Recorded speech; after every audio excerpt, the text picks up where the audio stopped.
Uploading documents to a course is similar to uploading or attaching a document to an email. You need to browse for it, find it, and attach it. The difference is that we want you to put your documents in the document folder before trying to upload it into the course. So you click on the icon that looks like a piece of paper with a corner folded down in the Documents section. And notice this is in the larger section of icons. To the left here you'll see a division, and there's a similar icon here. This is a section that's reserved for all the courses and is shared by the whole entire platform. To the right of this is just the icons that will be for the course that you're creating right now. So that's where you want to put most of your documents. Go ahead and click on that, and you'll see that the star is to add a document, a new document.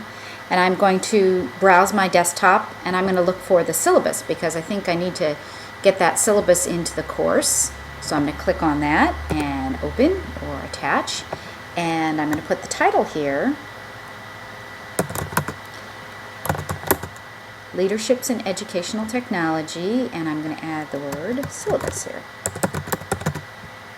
Great.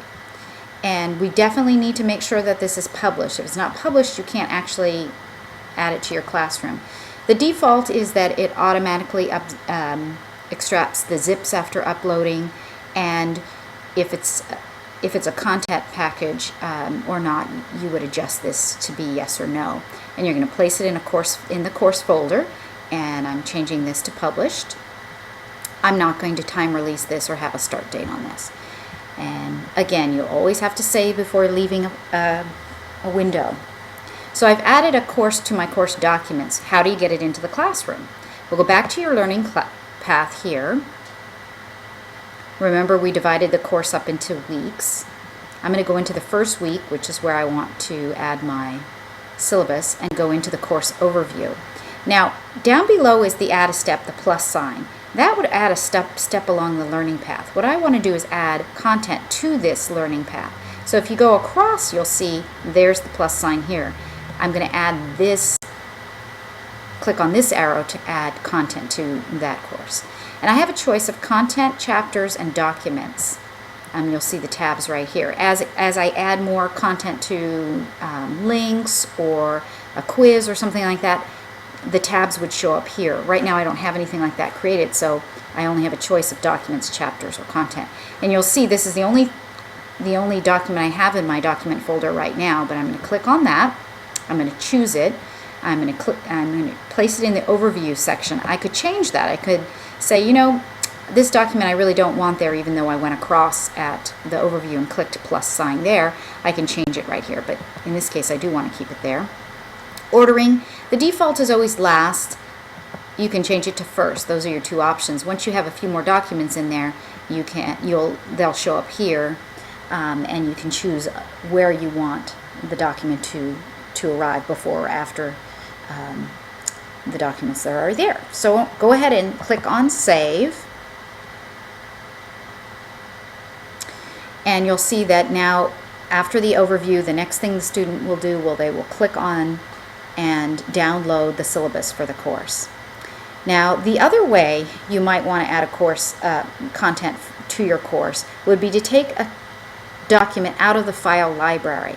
So I'm going to go to my course library, which is where I need to start, my documents out of my course documents. And here I want to look for the icon that's the cube on the right, and it'll say add a document from the library. So in the library I have courses, course information, documents that might be for larger, for all the courses. So the directions for Nehemiah courses, for example, I might want to put this in every course, and I must make it publishable. You must change it to publishable, and I'm going to put it in the course folder, and go ahead and click Save. Now when I go back to my course documents here, you can see that I have two documents in there. I have the PDF for the directions, and I have the Word document. I can go back to my course, and in the same way that I added the document to the first section here, I'm going to go ahead and add the PDF directions. So I'm going to click on plus again. I'm I'm going to go back to my document folder, and I'm going to choose now this document.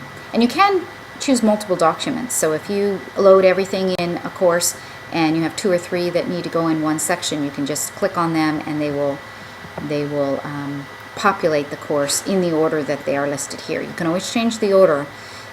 So now I have the 2 documents, and you can see that they're in this order. If I wanted to change, there's two simple ways that I can change the order. I can change the order by going right across and clicking on the arrow. Say I wanted to move the arrow up, I'm going to move the directions before the syllabus.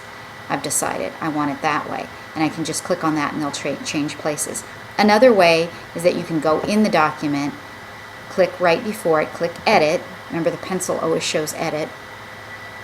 And when I go under edit, I can say, instead of placing it in the overview, I want to place it in the read section or something like that. That will change the document to another section. So those are 2 different ways to move a document around in the course. If you want to restructure everything, you can then reorder in here. And simply by choosing that, changing the number, and then you would have to click on this to reorder, and that would reorder everything. But I'm going to leave it the way it is.